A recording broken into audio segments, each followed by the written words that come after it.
Sobat Nyaman, saya Ahul. Selamat datang kembali di podcast Nyaman, Nyalain Iman. Sebuah ruang ngobrol santai, tapi mendalam dengan merefleksikan iman bersama kita semua. Hari ini kita akan berbincang dengan dua mahasiswa yang baru saja menyelesaikan magang pastoral di paroki. Dalam magang ini, mereka belajar banyak hal, mulai dari administrasi paroki, mengajar biak, rekat, OMK, bahkan mendampingi langsung di dalam doa-doa lingkungan. Sampai mereka juga terlibat secara langsung dalam tugas-tugas liturgi di gereja, mulai dari lektor, pemazmur, bahkan juga sampai organis. Melalui pengalaman ini, kita akan mendengar bagaimana mereka berjumpa, berdinamika dengan umat, merasakan suka duka yang nyata dalam pelayanan, sekaligus menemukan makna panggilan mereka dalam hidup menggereja. Mari kita dengarkan kisah mereka. Halo kakak-kakak, gimana nih kabarnya? Wah, baik banget, luar biasa. Bisa dong kita kenalan dulu nih dari mulai kakak yang di pojok dulu deh. Silahkan perkenalan nama lengkapnya, lalu berasal dari paroki mana juga. Oke, baik. Perkenalkan, nama saya Abel Pascal Hirlambang. Saya dari paroki Santo Yusuf Blitar. Oh, Santo Yusuf Blitar ya, Kak? Santo Yusuf Blitar. Oke. Halo, kakak yang cewek. Ya, perkenalkan, nama saya Luciana Meta Ardianti. Paroki saya asal dari Santa Maria Tanpa Noda Belimbing, Keuskupan Sintang. Oke, jadi kalian ini berasal dari semester yang sama begitu ya? Iya. Ya, betul. Kenapa sih kok bisa sampai ke sini gitu? Boleh dong ceritain sedikit aja. Dulu awalnya apa sih kok yang membuat tertarik kakak-kakak ini untuk kuliah di sini? Dulu tertarik awalnya karena rekomendasi dari keluarga sih. Karena kampus ini katanya sungguh kayak menarik, terus asik. Ketika sudah nyampe sini ya benar-benar asik sih, nyaman juga. Keren deh pokoknya. Keren, oke. Sekarang Kak Abel nih. Ya, kalau dari saya itu berangkat dari di paroki saya itu sangat kekurangan katekis. Oh. Di Blitar sana itu katekis saja di KVK Blitar itu 0, nggak ada sama sekali. Nah, maka dari itu waktu itu ada anak magang di paroki saya. Nah, itu anak dari STKIP ya Widayuwana dari ini. STKIP. Nah, saya curhat kepada mereka gimana. Waktu itu saya bingung mau kemana, mau kuliah di mana. Yeah. Nah, akhirnya disarankan ke sini. Terus saya bilang ke Romo Paroki. Romo Paroki menyetujui dan akhirnya ke sini. Oh, gitu. Jadi berawal dari suatu keprihatinan begitu ya, Kak? Dari paroki atau KVK-an Blitar itu katekisnya itu 0, teman-teman. Ya. Oke, kalau gitu saya akan menanyakan lagi nih, karena kemarin kan kakak-kakak ini sudah berhasil menyelesaikan magangnya begitu ya, dan lulus gak? Lulus. Puji Tuhan, lulus. Oke. Nah, untuk Kak Abel nih, Kak Abel itu kemarin magangnya di mana sih, Kak? Kalau saya magang itu di Stasi Santo Franciscus Xaverius, Pacitan. Pacitan, oke. Perbatasan sudah Jawa Timur, Jawa Tengah sudah. Oh. Dikit lagi 1 jam udah Jawa Tengah. Oh gitu. Ya. Nah di sana tuh ciri khasnya apa gerejanya itu? Gerejanya itu unik. Ya, uniknya ini gereja kapal. Gereja kapal. Berbentuk kapal. Ya, bahtera lah. Oke. Gitu. Dan di sana itu ada berapa romo sih, Kak, yang melayani di sana? Kalau romo itu hanya 1. Hanya 1. Khusus di sana. Dan untuk umatnya itu sekitaran kurang lebih 220. 220. Ya, 220. Itu sudah dibagi menjadi 4 stasi. 4 stasi. Ya, 4 stasi. Jadi stasi induknya itu di stasi Pacitan Kota itu. Ya, nanti ada 3 stasi lagi yang tersebar di sana. Gitu. Dan itu masuk paroki mana sih, Kak? Kalau parokinya jaraknya kurang lebih 2 jam ya dari Pacitan. 2 jam? Iya, itu paroki Santa Maria Ponorogo. Oh, masuknya Ponorogo. Ya, jaraknya sudah 2 jam dari Pacitan. Oke. Nah, Kak Meta sendiri nih magangnya di mana dan apa sih ciri khas dari gereja tempat Kak Meta magang ini? Nah, kalau aku itu magangnya di Paroki Santo Yusuf Blitar. Oh, jadi malah di tempat asalnya Kak Ya, Abel ya? Iya, benar malah banget. di tempat saya. Dan di sana itu ciri khas gerejanya itu unik banget. Uniknya dari warna gerejanya. Yang lain itu kan warna gerejanya ada yang sudah biasa ya. Krem, ya. Tetapi kalau di gereja Paroki Santo Yusuf Blitar ini sendiri warnanya itu pink, Kak. Oh, pink warnanya. Pink semua. Manis banget dong. Iya. Pokoknya apa ya, ciri khas yang unik itu yang buat saya nyaman magang di sana. Oke. Ya. Tapi ada julukannya Kak itu. Apa? Iya, betul. Apa Waktu nih Kak Abel? itu Pink namanya Pink Paris, Paroki Pink. Pink. Oh, Pink Paris. Iya. Paroki Pink. Ya, Oke. makanya beda sendiri sekeskupan Surabaya. Gitu. Dan itu dengar-dengar juga bangunannya sebuah gereja tua begitu ya? Ya, Ya. betul. Sudah. Ketua keberapa nih di Keuskupan Surabaya? Wah, kalau berapa itu saya belum tahu ya. Kurang tahu. Kurang oke. tahu. Di sana pastornya ada berapa sih yang melayani di sana, Kak? Ada, kalau yang di paroki ada 3. Ada 3. Iya. Kalau yang membantu ada juga, pastornya ada 3 juga. Tapi Oh. itu pastor SDP, Romo SDP. Oh, jadi Iya. 6 ya? Ada Ya. 6 romo yang 6. berkarya di sana. Oke. Nah, lalu bisa dong diceritain sedikit Kak Meta nih, secara pengalaman magang pastoral, gimana sih pengalaman magang pastoral di paroki yang kalian jalani itu? Kayak suka dukanya apa, lalu apa aja kegiatan yang kalian lakukan? Ini kegiatan itu bukan tugas ya, di luar tugas ya? Ya gitu, silahkan. Oke. Kalau dari aku sendiri, pengalaman aku di sana itu menyenangkan. Dan lebih banyak itu sukacitanya yang aku dapat. Sukacita, Iya, oke. karena di sana yang ada dalam diriku itu belum ketemukan di sini. Tetapi ketika aku sudah magang pastoral di paroki, aku benar-benar menemukan bagaimana aku dan harus bagaimana aku. Gitu. Jadi ketika aku magang di sana, pengalaman yang ku dapat, aku bisa mengajar anak-anak kecil seperti biak, terus rekat, kami mengadakan rekoleksi bersama. Kemudian saya juga berelasi bersama para OMK. Dan banyak kegiatan yang biasanya kami lakukan.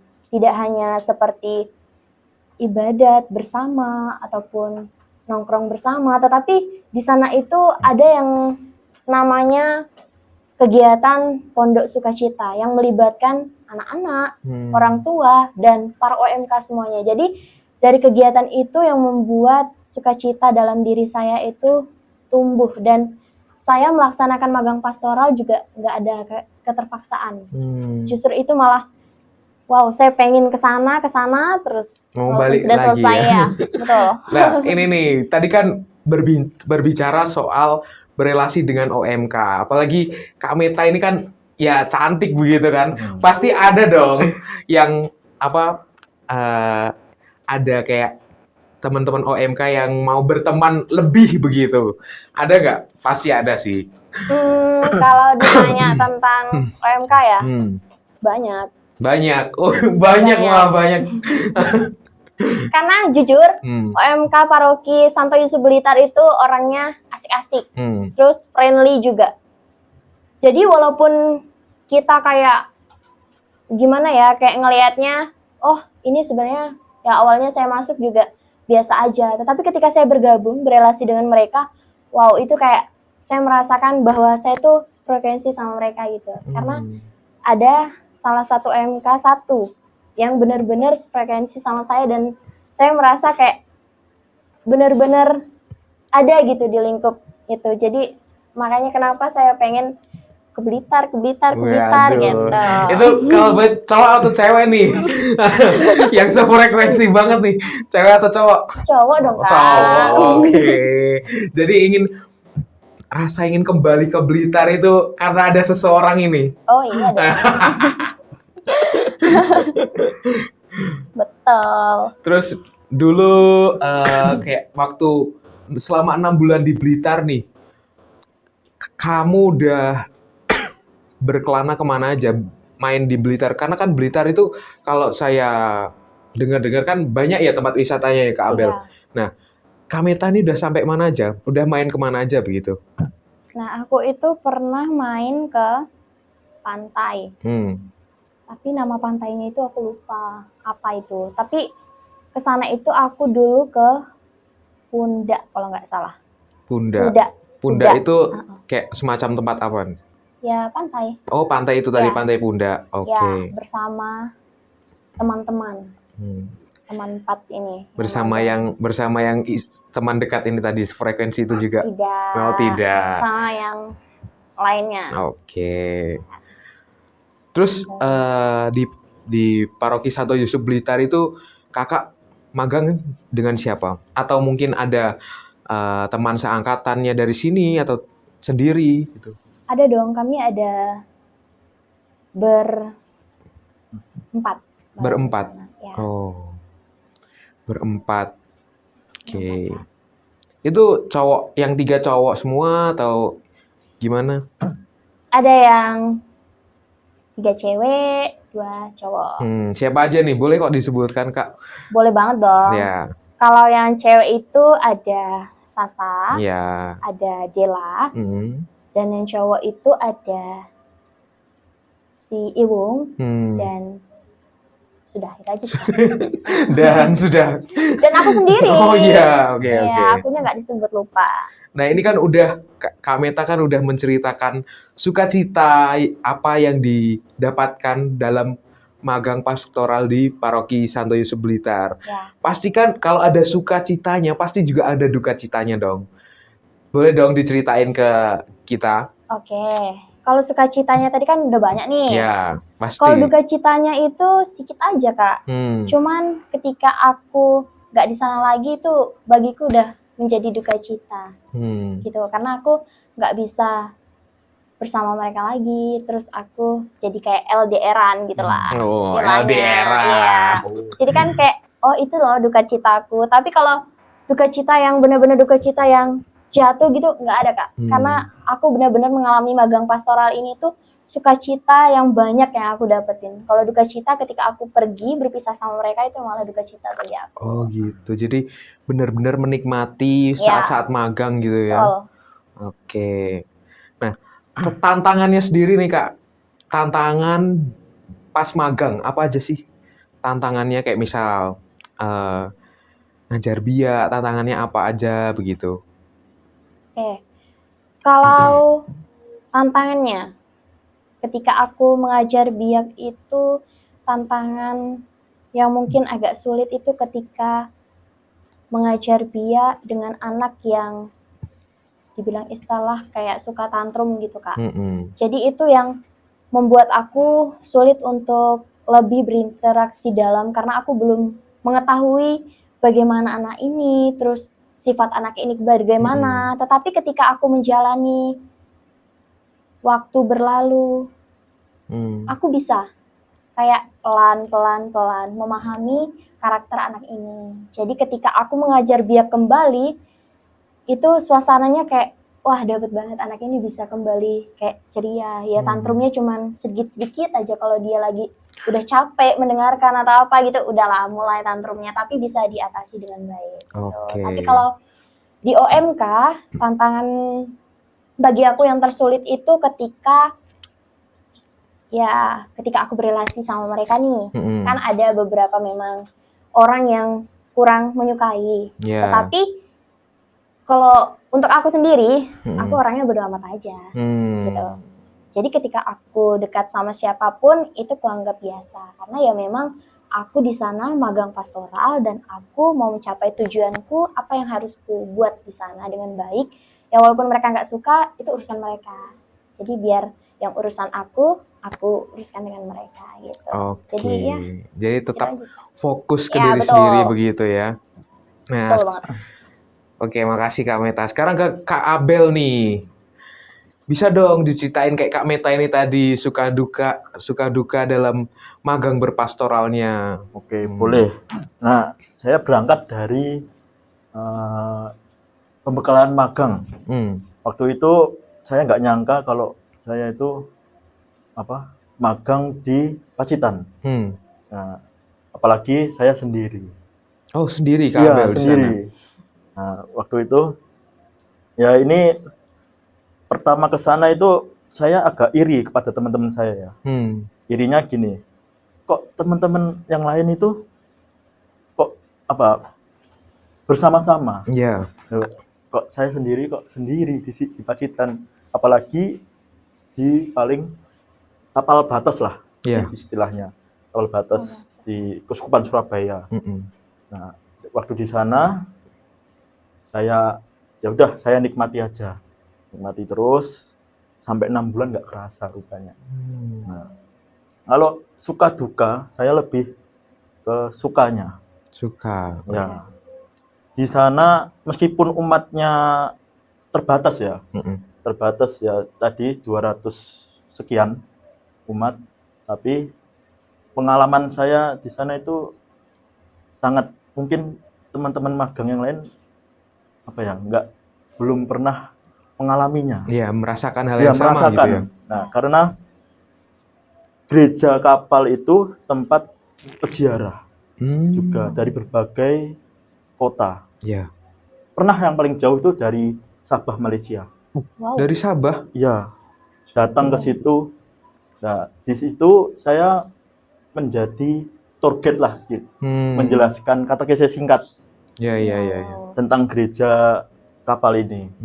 Nah, apalagi kalau yang dari Sabah itu pakai bahasa Malaysia kan. Iya. Nah, itu tantangan tersendiri bagi saya.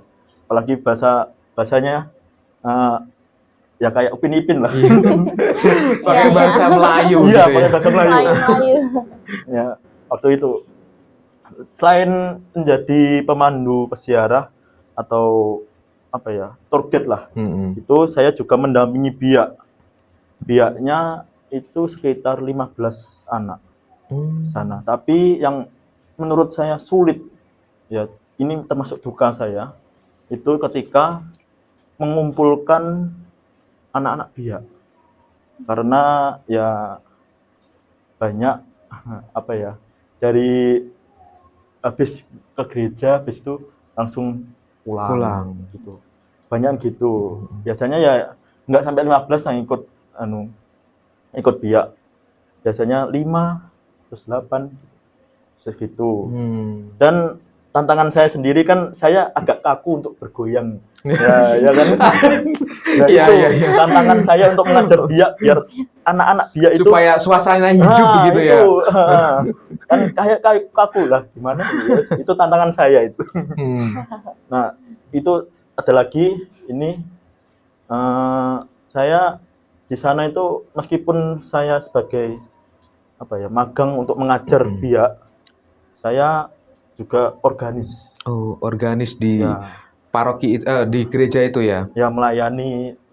Karena selama ini organis di sana namanya itu Pak Sylvester. Iya. Itu sudah udah sepuh Oh ya. Enggak sepuh sih. Masih kayak udah orang tua lah. Yeah. Umur 40-an lah. Ya gitu. Nah, di situ ya saya datang ke situ tuh bagi mereka tuh senang karena seorang organis ya bisa membantu setiap hari Minggu pagi tugas organis. Ya, saya disuruh organis setiap hari Minggu. Oke. Gitu. Nah, lalu untuk relasi bersama umat mungkin ya, atau mungkin bersama romo yang ada di situ dan semua karyawan gereja begitu Kak. Gimana sih Kak? Boleh dong diceritain sukacita yang dirasakan bersama dalam berdinamika di gereja tersebut. Kalau relasi ya, Ya. relasi saya ya, baik, ya, baik. Saya kan tinggal di Pasturan, Ya. ya bersama Romo selama sekitar 6 bulanan.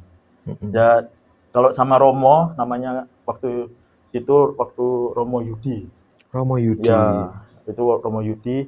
Nah saya mesti diajak setiap pagi itu kegiatan saya jam 4 bangun. Mm-mm. Habis itu diajak jalan pagi, keliling kota Pacitan, olahraga lah. Habis itu jam 6 sampai gereja, ke Gua Maria, ibadat pagi. Ya seperti kayak apa ya, aktivitas frater-frater lah, semacam itu. Jadi cocok banget nih buat kepribadian Kak Abel yang seperti ini gitu ya. Ya, seperti itulah. Nah, habis itu kalau ke umat, saya lebih ke, kan umat sana itu lansia-lansia. Ada salah satu umat itu yang menjaga toko rohani. Toko rohani. Ya, toko rohani yang dekat gereja itu. Namanya Bude Tuti. Nah, itu setiap saya siang atau saya tidak ke sekolah, saya kan juga ngajar di sekolah. Ya, itu setiap saya ke sekolah, kalau nggak ke sekolah, saya mesti bantu Bude Tuti ini untuk jualan. Gitu. Kalau umat-umat yang lain ya masih baik karena setiap minggu juga ketemu ngobrol sama para lansia-lansia. Gitu. Oke. Jadi banyak sukacitanya begitu ya. Ya. Lalu kalau boleh tahu nih, selama Kak Abel bisa bermain organ, Kak Meta kan juga bisa bernyanyi. Lah, apakah bakat-bakat itu pernah kalau Kak Abel kan tadi sudah menceritakan ya, bakatnya sebagai organis sudah dipakai begitu di tempat magang. Nah, Kak Meta nih yang memiliki suara emas, apakah bakat itu juga digunakan pada saat magang, Kak? Oh, tentunya dong. Nggak hanya bernyanyi dalam bidang misalnya kegiatan OMK, ya, seru-seruan itu. Ya, tetapi juga melayani sebagai pemazmur di gereja. Di gereja. Ya. Bahkan mazmur di hari besar.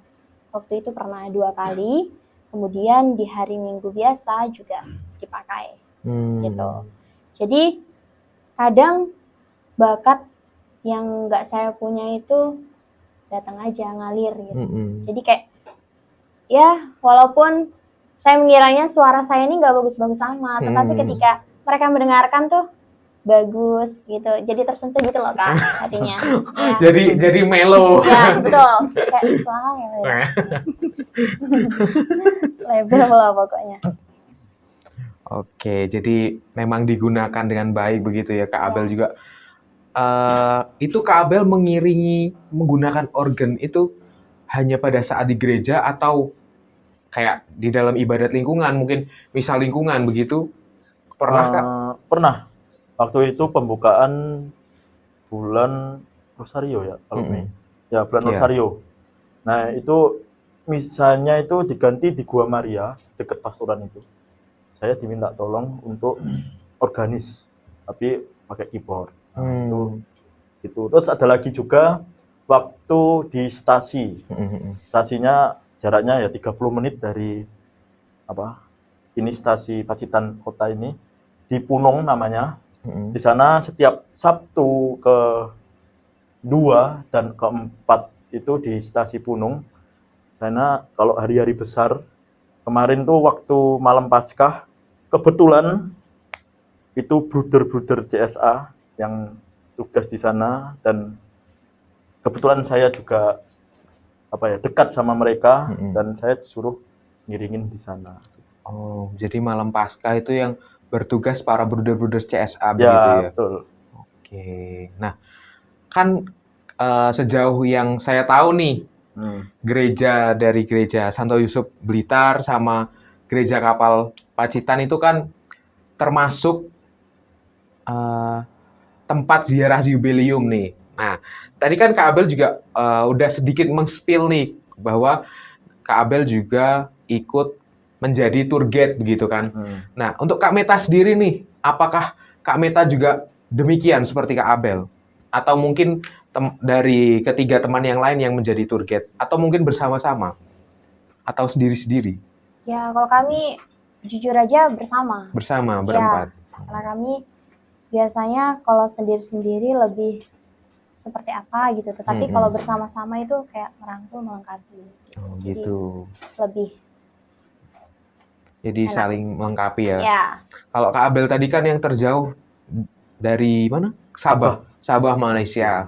Nah, kalau Kak Meta nih, ingat nggak yang terjauh dari mana? Yang terjauh, seingat saya dari Malang. Dari Malang. Ya, Malang. Hmm. Ada satu tempat lagi tapi saya lupa apa. Yang saya tahu Malang, Surabaya. Gitu. Jadi itu para umat yang berziarah itu datang setiap hari begitu ya? Iya. Atau Kalau pada hari-hari tertentu? Kalau di Pacitan itu sebelumnya ini, kalau Pacitan itu bukan termasuk ziarah jubileum. Oh, bukan. Bukan. Ini kalau di Pacitan itu uniknya gerejanya itu gereja kapal. Lalu memang tempat peziarah sejak tahun 2022. Ya, itu kan dibangun 2020 selesainya itu. Nah, semenjak Romo Yudi di situ, nah adalah itu viralnya itu gara-gara Romo Kristo. Romo Kristo. Ya, Oh, yang TikToker itu ya? Ya, betul.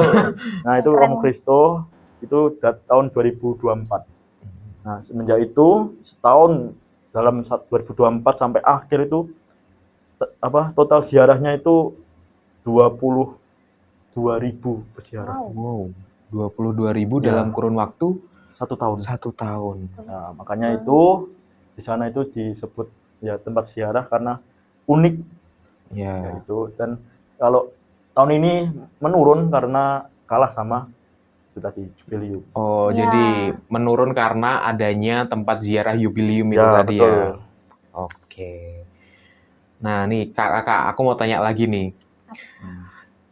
Dengan adanya program magang ini, itu apakah membantu sih Kak supaya kalian semakin memahami arti pelayanan sebagai seorang katekis atau guru agama?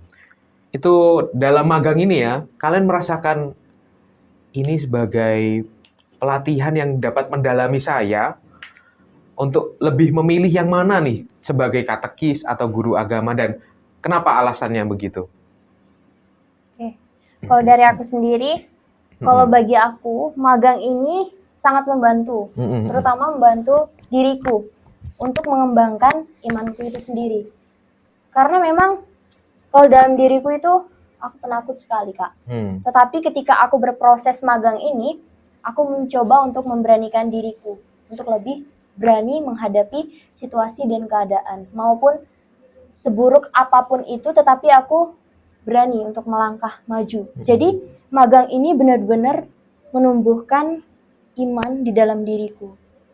Jadi aku bisa melihat di mana aku cocoknya menjadi seorang katekis atau guru agama. Kalau dari aku sendiri, aku lebih minat menjadi guru. Mengajar anak-anak, karena aku suka anak-anak kecil. Aku mau menjadi guru yang baik, menjadi teladan yang baik gitu. Kalau jadi katekis pun aku juga bisa. Tapi dalam hal ini Kak, apa namanya? Ya. Dalam hal ya kayak aku kan bisa bernyanyi nih. Jadi ketika aku aku mengembangkan bakatku ini, aku bisa terus melayani di dalam gereja. Baik itu nanti ketika aku pulang ke Kalimantan ataupun aku ke Blitar kah? Masih mau balik ke Blitar gitu ya? Mau dong. Berarti ini benar-benar temannya spesial ya. Oke, jadi lebih bisa dua-duanya, tapi lebih condong ke guru begitu ya. Oke. Suka anak-anak kecil. Jadi mau jadi gurunya tuh guru yang masih misalkan nih, kamu mau jadi guru yang mana? SD, SMP atau SD? SD. Ya. Kenapa kok nggak yang taraf lebih dewasa lagi? Enggak, Kak. Aku takutnya nanti cinlok. Oh, berarti masih mau ya sama yang muridnya sendiri? Oh, enggak no. Maksudnya kan ada toh, Kak. Biasanya kita itu kayak waktu itu aku kan magangnya juga ada toh di sekolah itu, ada Mm-mm. juga. Itu di sekolah. Dan aku juga mengajarnya di SMP. Mm-mm. Nah, itu muridnya nakal-nakal banget. Iya, kalau tarafnya SMP itu kan yang masih kayak aduh butuh bimbingan lagi. Iya, karena Gitu. usia SMP itu kan masa-masa peralihan dari Banget. anak-anak menuju remaja gitu ya, dewasa. Apalagi kakak tahu sendiri lah, guru kan itu biasanya badannya besar, tinggi. Aku kecil kayak gini kak, terus aku disuruh ngajar anak SMP yang udah badannya melebihi diriku.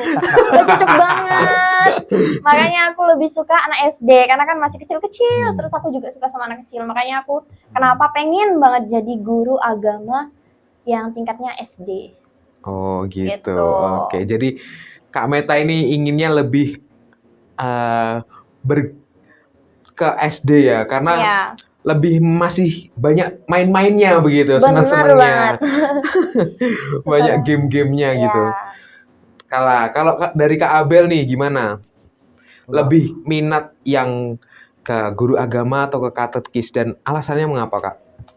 Kalau saya lebih ke katekis, karena magang ini menentukan juga ya passion mana yang cocok untuk saya. Kalau kemarin kan ada 2, magang paroki dan sekolah. Yeah. Nah di sekolah ini saya kok malah bingung mau ngerjakan apa. Terus mendampingnya, kalau sekolah saya kan ya juga sekolah bukan sekolah Katolik, juga bukan. Nah kalau saya lebih ke katekisnya, karena katekis itu sangat dibutuhkan untuk gereja. Nah, katekis juga lebih dekat kepada Romo. Ya, teman dekatnya Romo lah katekis ya. Nah, ya saya lebih milih ke katekis karena katekis itu selalu ada untuk umat juga. Nah, saya mau melayani umat di paroki saya, gitu. Oh gitu, jadi Kak Abel ini nanti akan kembali ke Blitar begitu ya? Ya betul. Oh, untuk melayani umat di paroki Santo Yusuf Blitar. Nah, terus gimana sih sambutan umat paroki tempat magang terhadap kehadiran kalian di sana? Menyambutnya mungkin ada yang diadakan pesta mungkin ya, atau diajak makan di luar lalu pergi jalan-jalan di area wisata itu gitu. Dan juga kan ada juga yang menanggapi, wow, kami amat sangat terbantu dengan kehadiran kalian begitu. Boleh diceritakan dong? Nah, kalau aku Kak, kalau dari aku sendiri ya, karena aku banyak senangnya di paroki, magang, pastoral. Ya. Tentunya ketika aku masuk dalam lingkungan, karena aku masuk. Jadi aku bertemu dengan umat. Awal pertama itu kami diperkenalkan oleh Romo paroki, yaitu Romo Iwan. Kemudian setelah kami perkenalan, kami dibentuklah dengan berbagai lingkungan itu. Saya di lingkungan mana dan teman saya di lingkungan mana.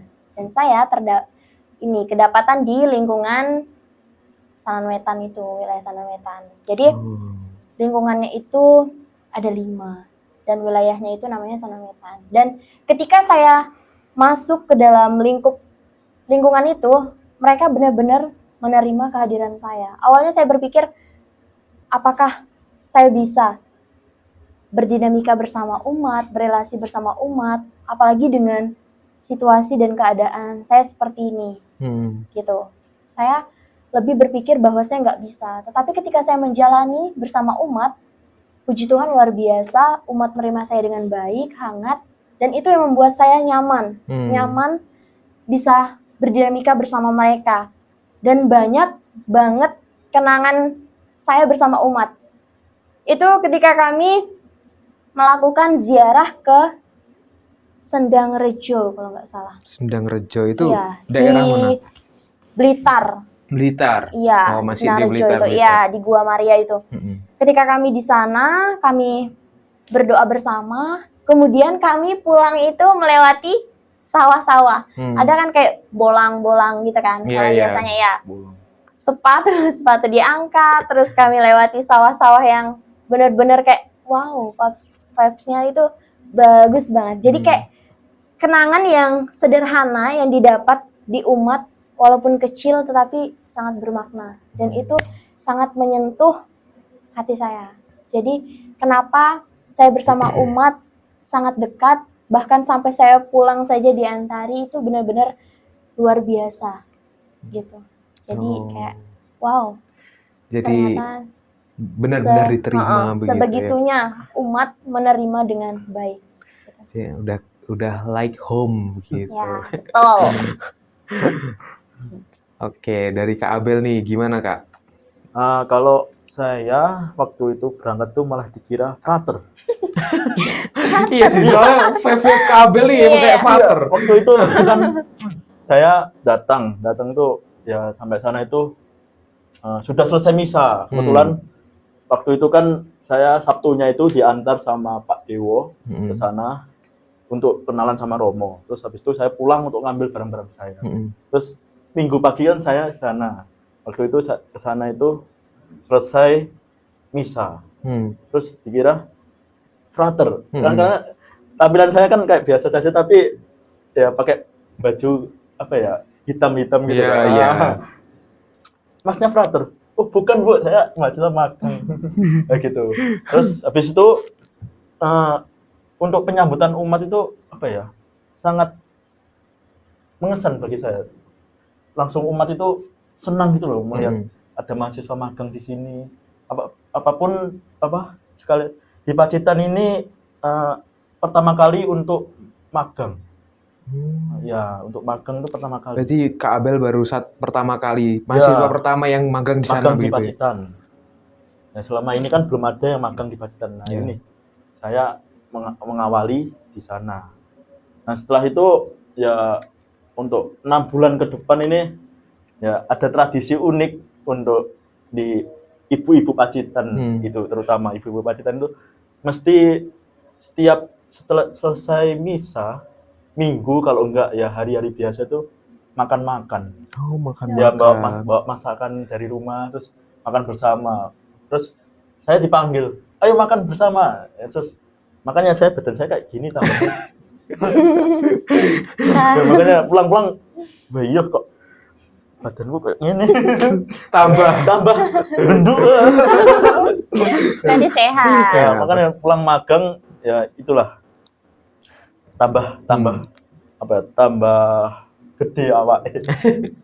Ya, itu adalah suatu bentuk cinta, Nah, betul. bentuk cinta dari umat kepada para mahasiswa magang. Betul. Gitu. Lalu, apakah ada nggak sih momen tertentu yang bersama umat yang benar-benar menyentuh dan memberi makna khusus dalam panggilan kalian? Ada. Kalau dari saya makna yang atau momen ya, momen ketika saya bersama umat itu ketika waktu itu saya kor bersama umat di Paroki Santo Yusuf. Itu kor kalau nggak salah kor untuk misa mingguan. Nah, ketika di situ saya ditunjuk untuk dirijen. Tetapi dengan jujurnya saya bilang saya nggak bisa. Iya. Kemudian apa yang umat katakan? Bisa katanya. Tapi saya tetap mengelak. Saya nggak bisa. Tapi saya terus mencoba. Malah ketika saya mencoba, umat itu malah pada ketawa semua. Karena memang saya jujur kalau untuk disuruh dirijen itu nggak bisa banget. Tetapi kalau untuk disuruh bernyanyi itu nomor 1. Ya, tapi kalau untuk dirijen atau apa gitu memang saya nggak bisa. Tapi saya jujur. Tapi ketika itu, jadi dinamika kami ketika kor itu pas latihannya. Jadi kayak bener-bener ini suasananya dapet banget. Jadi kayak itu menjadi momen yang langka buat saya karena baru pertama kali diledeki sama umat, tapi diledekinya itu diledeki bahagia kalau bagi saya, bukan diledeki seperti apa, tetapi bahagia buat saya karena ya pengalaman saya kalau untuk dirijen itu nggak ada, tetapi kalau untuk bernyanyi ya oke-oke aja, sampai umat bilang nanti kalau kamu mau dirijen tak kasih sertifikat, kasih ke kampus gitu. Jadinya saya, wow kok sampai sebegitunya gitu. Nah, jadi itu menjadi momen yang selalu saya ingat gitu. Jadi itu berkesan banget buat saya. Jadi saya merefleksikan bahwa ketika memang saya mau berusaha dan saya mau untuk bisa menumbuhkan iman dan diri saya dalam bertugas magang pastoral ini, itulah panggilan saya. Jadi mau nggak mau, apa yang sudah saya jalani dan apa yang sudah saya kerjakan, itu menjadi salah satu panggilan yang nggak bisa saya tolak. Dan itu bakal tetap saya jalani.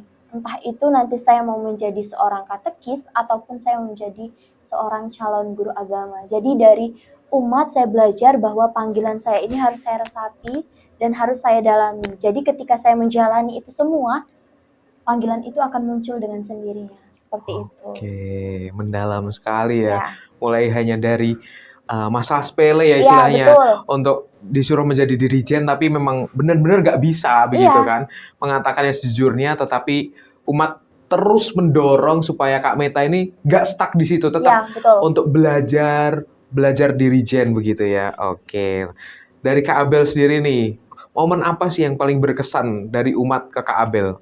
Kalau momen ini yang berkesan itu waktu bulan Juni lalu.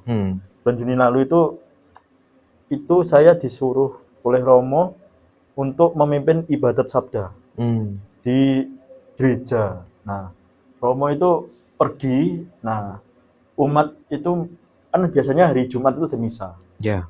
Ada misa harian. Nah, diganti untuk ibadat sabda. Dan terus saya yang mimpin.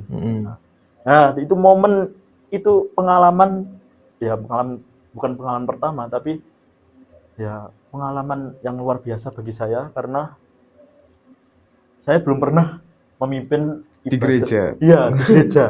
Nah, ya waktu itu H-2 saya harus menyiapkan homilinya yang gimana, bacaan ini gimana, terus yang mengaitkan dengan kehidupan realitas di sehari-hari. Nah, waktu itu selesai ibadat, ada salah satu umat, kalau ada yang bilang homilimu bagus. Nah, itu yang salah. Hati saya agak langsung tersentuh ya, kayak bahagia. Wah, rupanya homili saya itu dan masuk ke dalam hati diri mereka. Malah katanya, "Lekmu homili kurang lama." Oh, berarti mau ditambah lagi. Nah, itulah yang hal yang paling mengesan bagi saya. Ya, itu menjadi passion saya sebagai seorang katekis. Oke. Nah, dari seluruh pengalaman magang di paroki nih, apa yang meneguhkan iman panggilan kalian nih sebagai, tadi Kak Meta lebih ke guru agamanya, Kak Abel lebih ke katekisnya. Apa yang paling meneguhkan di dalam panggilan hidup sebagai katekis dan guru agama ini?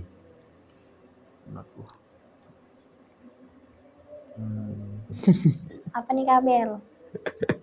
Yang paling meneguhkan ya? Meneguhkan panggilan. Jadi kayak yang tadinya nih mungkin, aduh kok ini tadi pagi udah ngajar, nanti sore masih latihan core. Nah, itu kan pasti ada semangat tersendiri gitu loh.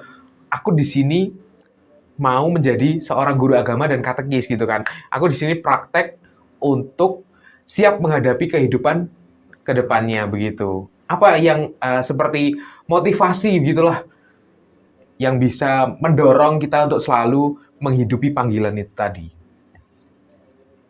Minta dulu. Oke.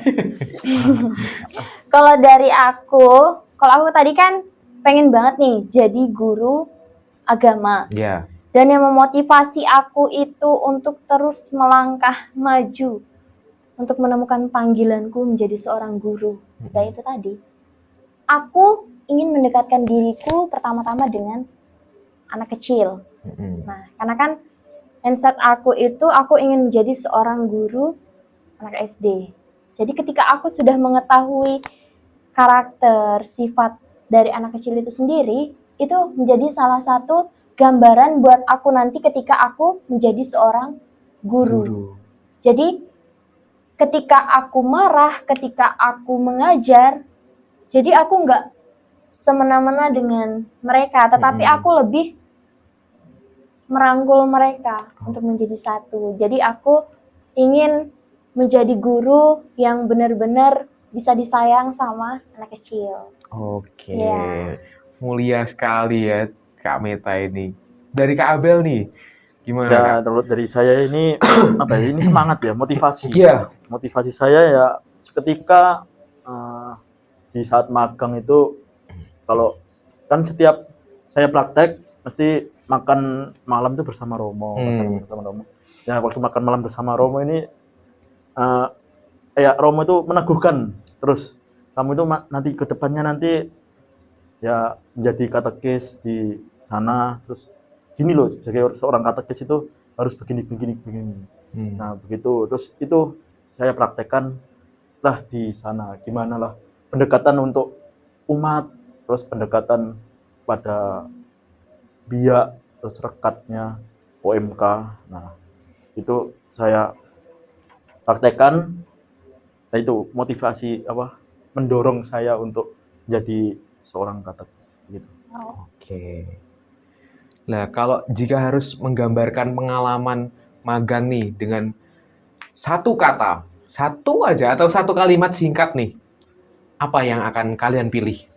Kalau aku kata atau kalimat yang aku pilih itu siap diutus kemanapun aku pergi. Oke, jadi kalimat dari Kak Meta ini sangat mencerminkan semangat pelayanan begitu ya. Ya. Aku siap diutus kemanapun aku pergi. Oke. Kalau dari Kak Abel apa? Kata atau satu kalimat aja? Kalau dari saya itu dari Injil Lukas 1 ayat 37. Itu sebab bagi Allah tidak ada yang mustahil. Ya.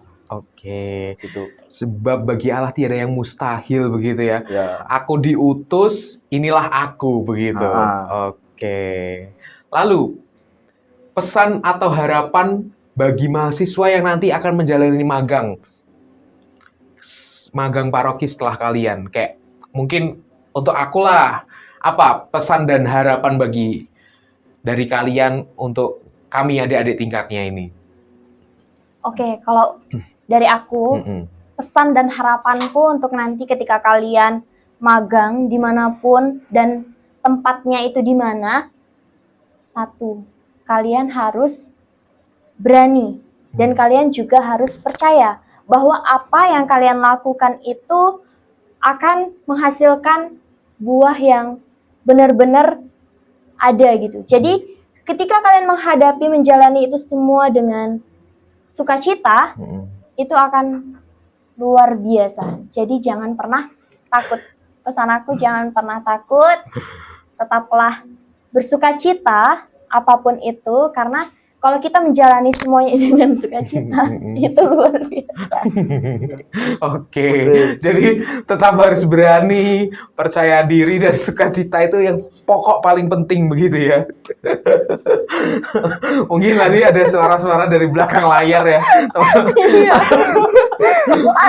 Aduh. Ada backsound-nya. Iya, Oke. Kalau dari Kak Abel nih apa? Harapan dan pesan untuk kami adik-adik tingkat yang akan menjalani magang pastoral di paroki. Kalau dari saya itu sama kayak Kak Meta, ya harus percaya, terus ya tetap semangat lah untuk magang. Terus kalau magang itu nggak usah takut, ya magang itu dinikmati aja. Nah, magang karena tidak hanya untuk mendampingi ya biak, terus menjadi organis. Ya saya di sana itu pernah menjadi driver. Ya, drivernya Romo. Waktu itu kan karena driver di sana itu dulu ada driver, memang ada driver. Habis itu di bulan April itu drivernya resign karena ada harus sekolah lagi untuk mau ke Taiwan gitu. Oh gitu. Ya gitu. Kalau ada passion khusus lagi kayak bisa nyetir, ya nanti Romo mau membutuhkan driver, ya itulah sukanya. Oke, jadi harus siap nih, Ah. siap dalam segala kondisi begitu ya. Ya, Tadi Kak Meta disuruh untuk dirijen, Kak Abel disuruh untuk nyetir gitu. Ya, Oke. Nah kalau boleh nih, apa sih, ada nggak pesan untuk umat di paroki yang sudah mendampingi kalian dan menyambut kehadiran kalian? Jadi kan mungkin nanti kalau dari salah satu umat dari paroki asal tempat magang kalian menonton podcast ini, nah apa sih yang akan kalian sampaikan kepada mereka? Pesan dan kesan rasa terima kasih itulah atau apalah begitu. Apa yang akan kalian sampaikan kepada mereka jika mereka menonton podcast ini? Oke, kalau dari aku, pesan aku untuk umat aku itu terkhusus tetap semangat, jangan pernah menyerah, dan selalu andalkan Tuhan dalam hidup kalian. Jadi, itu pesan aku untuk semua umat. Semoga dengan dinamika kita yang dulu pernah ada dan sekarang tentunya kalian bisa selalu menjadi umat yang bersukacita lah. Kayak begitu. Jadi kayak mengalir dan tetap semangat gitu. Oke. Kalau untuk aku, pesan aku. Kalau dari Kak Abel nih untuk umat di gereja kapalnya. ya untuk dari saya itu ya tetap semangat untuk umat-umat di Pacitan, ya tetap melayani para peziarah dengan sukacita. Ya nanti kalau ada waktu saya akan ke sana lagi untuk melepas rasa rindu saya pada umat di sana. Oke, Ya. itu ada singkat aja. Oke. Terima kasih kakak-kakak telah mau berbincang-bincang, menceritakan pengalaman-pengalaman dan suatu refleksi batin begitu ya dari pengalaman magang pastoral paroki. Oke. Gitu aja teman-teman, demikian perbincangan kita di podcast Nyaman bersama mahasiswa yang baru saja menyelesaikan magang pastoral paroki. Pengalaman sederhana mereka itu mengajarkan kita bahwa menjadi seorang katekis ataupun seorang guru agama Katolik itu bukan hanya soal mengajar, akan tetapi juga ikut melayani, hadir, dan berjalan hidup berdampingan dengan umat. Semoga cerita hari ini menyalakan iman kita, menguatkan panggilan, dan menginspirasi kita untuk semakin setia melayani Tuhan lewat gereja dan sesama. Terima kasih Kak Abel, Kak Meta. Sama-sama. Semoga lancar untuk tugas-tugas selanjutnya Amin. dan skripsinya segera selesai, segera lulus dari Siap. STKIP. Amin. Terima kasih Sobat Nyaman, sampai jumpa di episode berikutnya. Tetap nyaman, nyalain iman. Tuhan memberkati. Dadah! Dadah!